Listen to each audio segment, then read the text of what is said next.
Hello everybody, it's still the 1st. I'm just showing you the garden at a slow turning pace. As you can see, there's a ton of grass growing between the boxes, weeds still in the boxes.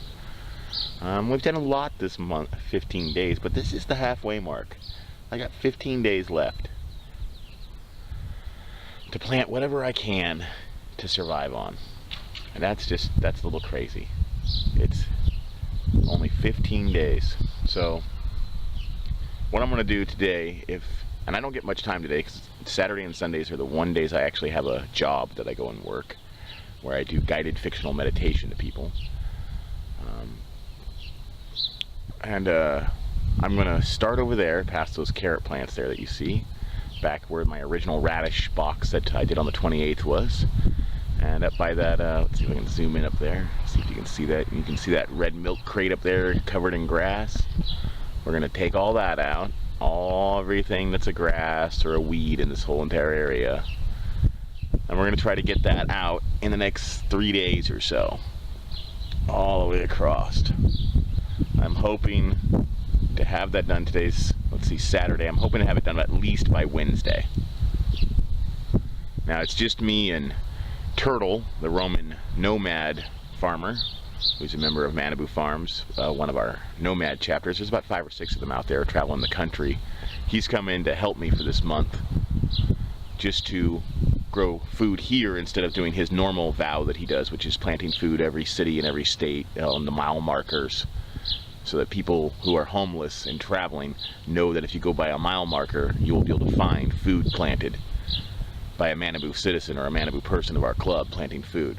There's at least, as I said, 5 or 6 of them out there. You can check our Manabu Nomads channel.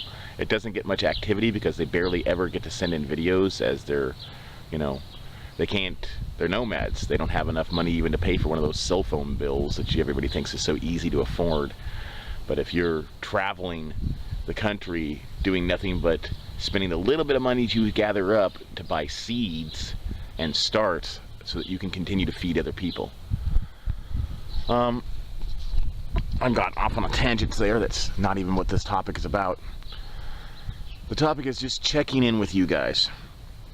As I said, I've got 15 days left. I've learned to do the cast net, which I thought was amazing. I don't know if you saw that footage or not, but if you didn't, go back to the 31st footage. So that's last night, actually. And ended up just catching a bunch of, we ended up catching 12 or 13 bigger than my palm size fish that were able to be turned into fillets for food today. And it's been really good and tasty. I'm sorry I didn't get any video footage of it, but there were a bunch of Manabu farmers wanting to eat, and I didn't think about filming the fish. Okay, so I've got fish, I've got rabbits, I've got eggs. I'm hopefully going to have some zucchini come in. I'll have sugar snap peas, radishes, some spinach, hopefully some berries. My strawberries are starting to pop up. My raspberries are starting to pop up. The thimbleberries out in the wild are starting to pop up. So I don't think I'm going to be starving. But I also don't feel like I'm doing enough to really test the survival issue.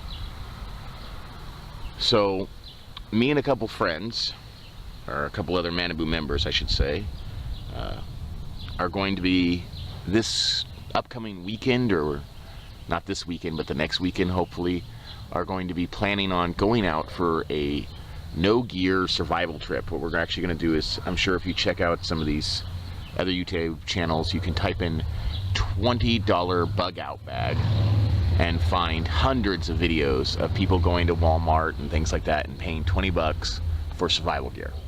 But what they never show you in any of these videos that I've seen so far, and if you find one that you have seen it at, please show it to me. They never show you going out and using that $20 survival gear. So I'm going to go out with 20 bucks and I'm going to buy $20 worth of survival gear that I think is appropriate. And a few other Manabu farmers are going to go out and buy $20 worth of survival gear that they think is appropriate. And then we're each going to film each other building our camps for a weekend and trying to survive. No food, no knives, no nothing from home, no sleeping bags, just the clothes on our backs and $20 worth of survival gear that we pick up. And we'll film, of course, the purchasing of the survival gear. We'll film that. So just giving you a heads up on that little addition to the survival challenge that we're going to be doing.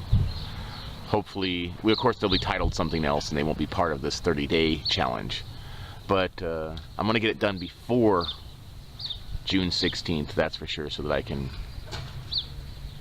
have that experiment done before we start the true experiment of 30 days living off my garden. Alright, well, I've yacked at you for 5 minutes so far, sitting here on camera, and I've wasted plenty of good time that I could have been planting something or cutting some of this weeds back. So I'm going to just remind you one more time, like I always try to, gather with your community around you.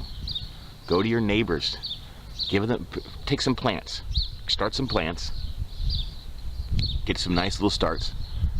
Good food starts, and walk over and give them to your neighbors. It's a great way to introduce yourself, great way to say hi, and you never know, you might find out that they're growing food too, trying to survive, and are happy. Maybe they're growing too much mint, and they'll happily trade you some mint for some of the spices or some of the food you're growing, your tomatoes or whatever you got going. We have to communicate with each other. In the 50s, everybody knew their neighbors, and everybody would have died, taken a bullet to save your kid had he been being kidnapped or jumped in a car or something like that.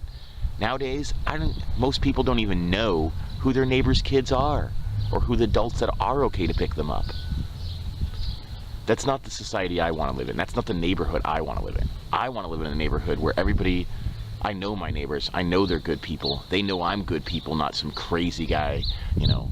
I get a lot of negative hype because of the community farm here. We get so many people stopping by every day to garden or get food or to do other things, or to get religious counseling because I'm a pastor, and people think that I've got a drug house, or that I'm selling dope or some crazy shit out of my house because of the traffic, you know. I mean, it doesn't help that I am a hippie who's wearing a biker vest. You know, that certainly doesn't hurt my look of getting the negative publicity, but that's okay, you know. The reason I choose to dress the way I do and be a pastor is to show people that we don't judge you by the way you look or the way you are. The reason I wear the biker vest, the outlaw look vest, is because I'm an outlaw gardener. They have made it illegal in my city to raise rabbits. They've made it illegal to raise chickens. It's illegal in some places, not in my own town, luckily, but it's illegal in some places to gather your own rainwater. So if you're an urban farmer, you're most likely an outlaw farmer. Now, that kid down the street trying to join a gang because it's outlaw and there's a chance of him making money and a chance of him having that family community, I'd rather give him the choice of making money growing food. Family and community of farmers that would defend him just the same as his family on the street would defend him. That's our options. It's giving them a secondary choice. That's why we choose the Manabu Farms Club and a farm club type of situation.